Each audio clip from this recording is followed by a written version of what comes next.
Escritora y polemista, se usaba ese término antes. Gracias. Gracias. Qué bonita presentación. Qué bonita Salvo presentación. lo de polémica. Sí, pinareña además. Pinareña. ¿Cómo se llama tu pueblo? ¿Cómo se llama? Pinosolo. Pinosolo. Sí, ya me lo aprendí. Sí. Pinosolo. ¿Está al norte o al sur? Dios mío. Geografía estudiamos. Te presento a un matancero. Lo que te puedo decir es que la revolución nunca llegó a Pinosolo. ¿No llegó la revolución? No. ¿No? ¿Y el capitalismo? Anterior a la revolución había capitalismo, había progreso. Lo vivió mi cierta abuela, cosa. sí, lo vivió mi abuela. Joandy Castañeda, periodista. ¿De qué parte de Matanza eres tú? Bueno, de Sabanilla, a donde gracias a Dios sí llegó la revolución, porque gracias a que llegó todo el mundo vino en masa por acá. Así que, qué interesante.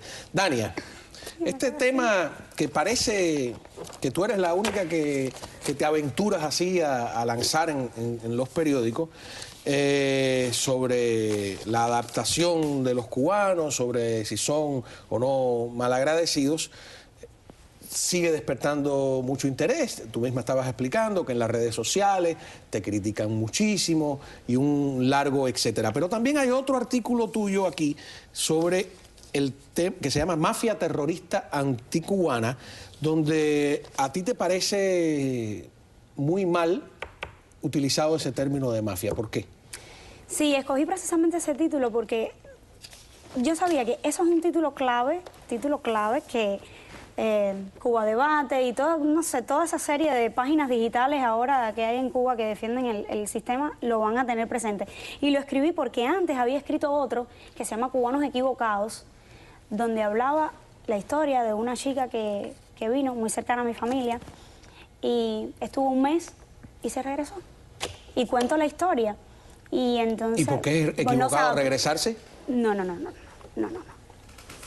Tiene la libertad para hacer lo que quiera. No está equivocada en regresarse. Lo que está equivocada porque llegó con una idea preconcebida. ¿Cuál era esa idea? ¿Cuál es la idea? No sé, que se iba a pasar todo el día viendo novelas, como hacía en Cuba, porque en Cuba no trabajaba. La mantenían los familiares aquí del exilio. Y ella pensó que iba a ser lo mismo, ¿no? Se dio cuenta que aquí el ritmo era duro, era rápido, era difícil. Y ella me decía constantemente, se quejaba que aquí había que trabajar mucho. ¿Tú no crees que hay que tener un poco de paciencia con la gente que viene de una dictadura? ¿O? No, yo creo que, empezando por los términos, es parte de los ingredientes que ha usado la revolución para justificar su propio fracaso. Todo se le echa la culpa al bloqueo, a la mafia anticubana. Es como términos creados y aprendidos por una generación que crecimos bajo el yugo de una dictadura.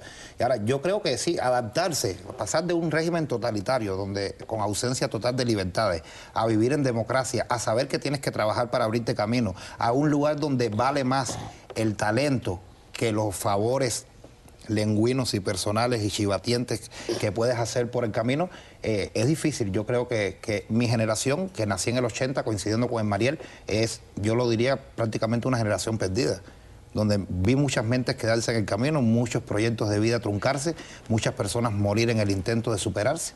Pero yo creo que llegamos con mucho problema de actitud también, mucha actitud.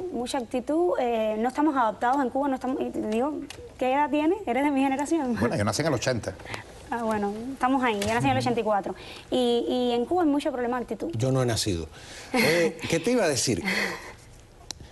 Pero hay gente que dice cosas que parecen lógicas. Por ejemplo, aquí se vive para trabajar y lo correcto sería, pues, trabajar para vivir. Ok. ¿Te parece verdadero o falso? No, me parece bien, que me parece verdadero, pero también es... Pero tienes que trabajar aquí, tú trabajas y tienes un ¿Pero sueño. tú no crees que te se vas de trabaja vacaciones? demasiado, que te pasas el día en el trabajo, que te vuelves una máquina ahí de...? Sí, estoy de acuerdo, te vuelves una máquina. Pero aquí... ¿No es deshumanizante eso? De cierta forma sí, y a veces es frustrante, sobre todo porque yo creo que en la última oleada migratoria después del 94 las personas que vinieron son en un % bastante alto profesionales que es verdad que tenemos los favores migratorios, pero no tenemos las gratitudes para poder revalidar un título porque entramos dentro del mismo sistema, y entonces hay muchas personas que se quedan por debajo de su nivel. Entonces tienes que conformarte con ser un neurocirujano o trabajar en un establecimiento de $8 la hora. Claro. Y es un golpe que es bastante duro de asimilar al principio. Pero fíjate, los cubanos que vinieron al principio era muy... Y trae mucha frustración. Te decía, yo tuve que fregar platos y era médico, tuve que... y si uno se esfuerza, se parece... ¿Qué? Es fácil. Cuando yo llegué de Cuba, yo le dije a mi mamá al tercer día, yo voy a escribir para el periódico de Fort Myers. Mi mamá me miró a los ojos, se empezó a reír y me dijo, estás loca, bájate de esta nube que aquí vas a tener que limpiar mucho piso. Y yo le dije, sí, yo voy a limpiar piso porque dice José Martí que José Martí dijo que el trabajo ennoblecía y no sé qué, pero yo también voy a escribir para el periódico de esta ciudad y voy a publicar mis libros y voy a lograr mis sueños. 10 años después, ¿qué ha pasado? ¿Qué ha pasado? ¿Qué ha pasado? Soy columnista del Diario de las Américas, escribo para Nacional Caracas, Venezuela, escribo para Vista Semanal, una publicación de Naples Daily News. ¿Qué ha pasado? Y de paso, he publicado 2 libros. Si te pongo el brazo, me saca sangre. Exactamente. Porque ¿qué hiciste? Entonces, soy flebotomista, soy asistente médico, entonces no me vengas con excusa. Yo creo que sí hay oportunidad y si hay... Pero de lo que acabo de decir al principio, para mí sí existe, que es una diferencia generacional muy marcada, porque es muy fácil para la gente decir no ayudes a Cuba, no viajes a Cuba, la gente de Cuba son parásitos, cuando en un momento determinado yo fui ese parásito que viví gracias a las contribuciones que hacía el árbol que me recostaba aquí en el exilio. Y a mí me toca ahora, por lo menos en un principio, yo me alejo de todos esos presupuestos rígidos que existen porque yo tengo que ayudar a mi familia, la poca que me queda, porque es la manera de salvaguardarla de una dictadura. Ahora, viene por otra parte, es muy fácil decirlo cuando ya no tienes a nadie allá, es muy fácil decirlo cuando ya hiciste tu vida, cuando te beneficiaste de una época de esplendor dentro del capitalismo y no te tocó épocas de crisis, porque llegar aquí después del 2008 o después del 2000, cuando todos los precios han subido, los salarios han bajado, o al menos la correlación, aunque sea un poquito más alto, es bastante. Yo he escuchado a algunos jóvenes que llevan poco tiempo aquí, o relativamente poco tiempo, referirse al exilio histórico de manera irrespetuosa o crítica, como quiera llamarle, como la caverna. Esos son del exilio, esos son la caverna, esos son los viejos del Versalles. ¿Qué quieren decir con eso? Bueno, yo te digo a ti que cuando entra una discusión, porque yo cuando llegué a esta ciudad, a esta urbe, lo primero, voy a Versalles, porque lo conocí en Cuba. Dicen este pueblo. ¿Hace cuánto?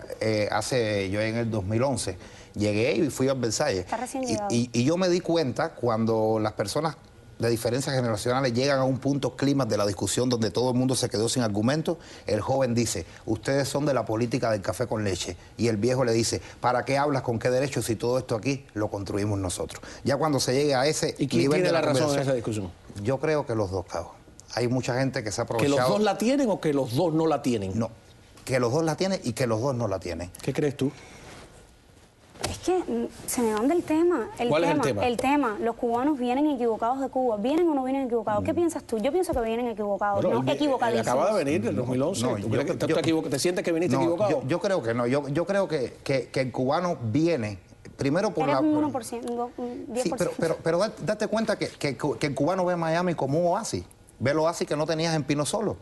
Lo ves, llegaste, te deslumbraste, buscaste el primer cocotero y quieres tomar agua. Y ves que los primeros meses te fluyen porque te dan ayuda, porque te dan esto. Y quizás eso te ayuda a acomodarte un poquito. Pero después cuando chocas con la realidad te das cuenta que eres náufrago en otra isla y que tienes que echar para adelante. Pero hay gente que no llega ese después, que se regresan en un mes. Te estoy contando la historia de una persona que llegó y al mes se regresó. Ese también puede ser un 1% del día. Sí. ¿Tú desconfías de él instintivamente cuando te dice que llegó en 2011? Te lo noté. Sí, ¿Por qué? ¿Por qué desconfías de él? No tanta desconfianza. Es que mira, un artículo, un amigo que estudió conmigo en la universidad, le hago una etiqueta, me dice, por favor... ¿En la Universidad de Cuba o aquí? No, en La Habana. Me dice, por favor, me gustan mucho estos artículos, pero prefiero leerlo a escondidas. No me lo pongas más visible. ¿Por qué? No quiere que sus amigos lo vean. ¿Pero qué? ¿Te has vuelto un No, este mismo cubano equivocado, la mafia Sí. terrorista, me dice, por favor, no me hagas una etiqueta.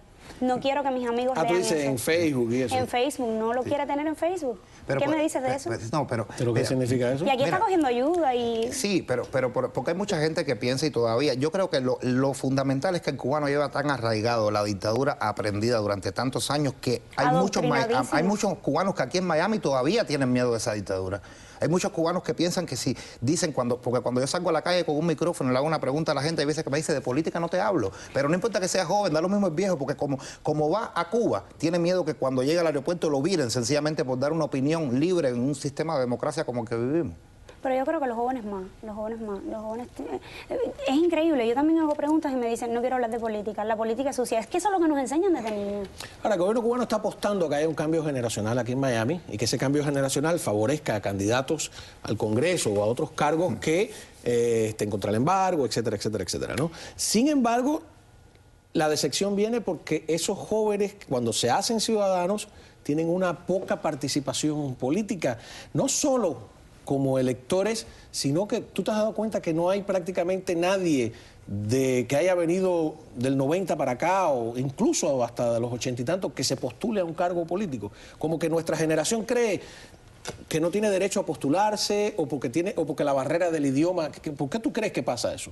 ¿Por qué no hay, tú, él o los que llevan 15, 20 años no se postulan prácticamente? Son o la gente que llegó al principio o los Cuban American o gente que pertenece al exilio histórico de alguna manera. No sé, yo son creo que votantes, electores y elegidos. Vamos a discutir ese tema. Curioso, cuando regresemos de esta pausa, tenemos a dos jóvenes tratando en este diván de psicológico. Ya volvemos. Este programa es presentado por Saudis